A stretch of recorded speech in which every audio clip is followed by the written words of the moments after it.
আজকের গল্প সোনার ঘাস। জঙ্গল ঘেরা হরিপুর গ্রামে ধনু নামে গরিব কৃষক বাস করত। একদিন সে জমিতে লাঙ্গল দিতে গিয়ে দেখে জমির মাঝখানে উঠে এসেছে সোনালি ঝলমলে ঘাস। ধনু অবাক হয়ে দেখে ঘাসে যেন রোদ থমকে গেছে। গ্রামে রটে যায় ধনুর জমিতে উঠেছে সোনার ঘাস। লোকজন ভিড় জমাতে শুরু করে। ধনু কাউকে ঘাস ছুঁতে দেয় না, কেবল পাহারা দেয়।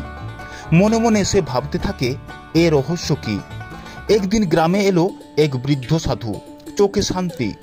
ঘাস দেখে সে হেসে বলল, এ এক পরীক্ষা। সাধু বলল, লোভ না করলেই আশীর্বাদ আসবে।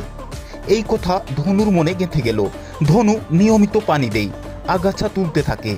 ঘাস দিনে দিনে আরও উজ্জ্বল হয়ে ওঠে। সময় গড়ায়, লোকজন কমে যায়। ধনু একা বসে পাহারা দেয় সেই ঘাসকে।